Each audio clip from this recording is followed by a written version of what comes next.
नमस्कार. मी आज करू सुरुवात. पत्रकार परिषद घेण्याचा विषय असा होता की पुण्यामध्ये गेल्या काही दिवसापासून ससून हॉस्पिटलच्या संदर्भामधले जे काही बातम्या येत आहेत, सुरसकथा येत आहेत, त्याच्या संदर्भामध्ये वेगवेगळ्या प्रकारचे स्टेटमेंट मी बघितलेले आहे. खरं म्हटलं तर यामध्ये सरकार जबाबदार आहे असं माझं मत आहे.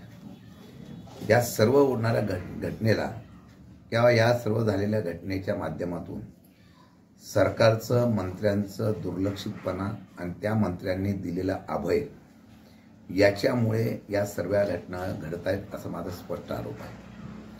काल महायुतीच्या एका मंत्र्यांनी असं सांगितलं, एका डॉक्टरला आम्ही पदमुक्त केलं होतं, तरी सुद्धा ते रजेवर असताना सुद्धा येऊन त्यांनी तशा प्रकारचा रिपोर्ट तयार केलेला असेल. हे स्टेटमेंट जर राज्याच्या एखाद्या मंत्र्यांनी दिलं असेल तर यापेक्षा या राज्याचं दुर्दैव होऊ शकत नाही. एखाद्याला आपण रजेवर पाठवलेला असताना तो डॉक्टर येतो, रक्ताचे नमुने तपासण्याच्या संदर्भातला अधिकार गाजवतो, त्याच्या पद्धतीने तो निर्णय घेत असेल म्हणजे सरकारचा धाक किंवा सरकारचे असलेलं त्याच्याबद्दलचं भीती त्यांच्या मनात नसेल असं मला वाटतं. सांगण्याचा उद्देश एवढाच आहे, या माध्यमातून जी काही चौकशी समिती नेमलेली आहे हा फार्स असेल किंवा आत्ताची सर्वांची ही भावना लक्षात घेऊन वेळ काढूपणा आहे का याचा निर्णय, याचा खुलासा हे संबंधित मंत्र्यांनी किंवा संबंधित सरकारने करणं गरजेचं आहे.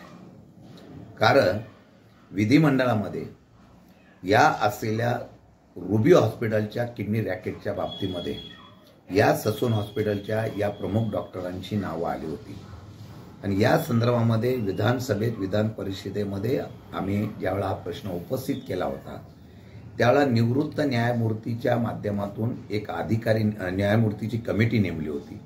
त्या कमिटीचा रिपोर्ट आल्यानंतर आम्ही संबंधितावर कारवाई करू किंवा काही करायचं अशा प्रकारचा निर्णय घेऊ असं उत्तर आम्हाला या ठिकाणी दिलं होतं.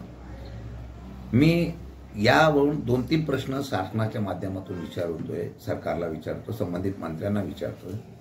त्या निवृत्त न्यायमूर्तीचा अहवाल अजूनपर्यंत दाखल झाला का? तो झाला नसेल तर रुबी हॉस्पिटलचं मानवी अवयव प्रत्यारोप करण्याचं जे लायसन होतं ते लायसन आपण हा रिपोर्ट यायच्या अगोदर त्वरित देण्याचं कारण काय?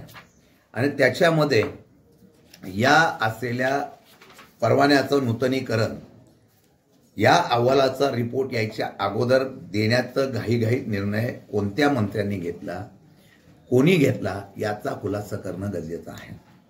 आणि हे नूतनीकरण केल्यानंतर गरिबांना किडनी मिळत नाही, पण ती गरिबाची किडनी जर श्रीमंताला विकली जात असेल तर यापेक्षा मोठा गुन्हा कुठला असू शकतो.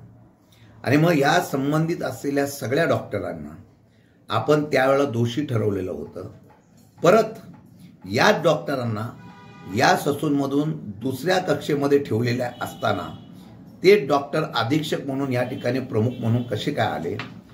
माझ्या माहितीप्रमाणे या ठिकाणी जे डॉक्टर तावरे आणि बाकीचे सगळी मंडळी आहे यांना राज्य सरकारच्या कोणत्या मंत्र्यांनी पाठिंबा दिला, त्यांना परत त्या ठिकाणी पद दिलं, त्यांना तिथं बसवलं, याच्या बाबतीमधली चौकशी होणं गरजेचं आहे.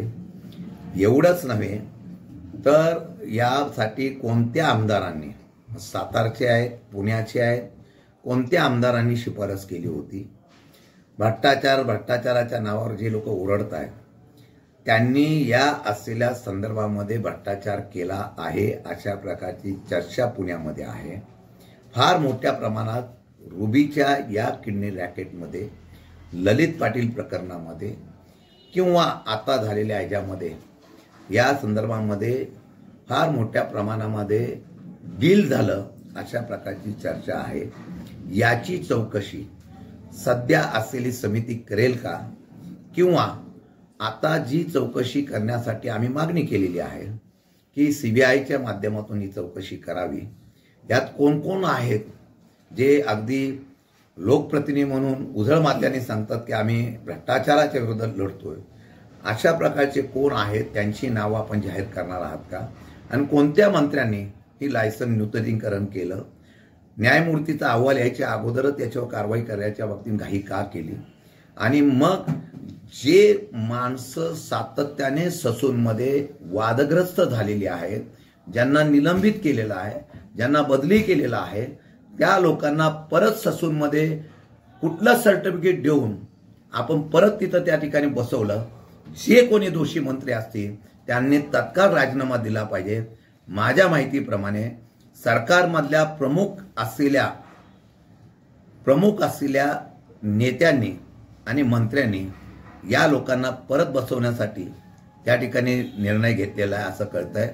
त्याचा खुलासा सरकारने करावा आणि त्याच्या बाबतीमध्ये यात पूर्णपणाने जी चर्चा आहे हे अशा प्रकारचा भ्रष्टाचार झालेला आहे आणि लोकांच्या गरिबांच्या असलेल्या ससून हॉस्पिटलमध्ये एक भ्रष्टाचाराचं कुरण आणि लोकांच्या जीवनाशी खेळण्याचा प्रयत्न जो करतायत त्यांना सातत्याने तिथेच बसवण्याचं कारण काय, त्यामध्ये त्याचा खुलासा आणि त्याच्या बाबतीत चौकशी करावी अशा प्रकारची मागणी माझ्या आज इथं आहे.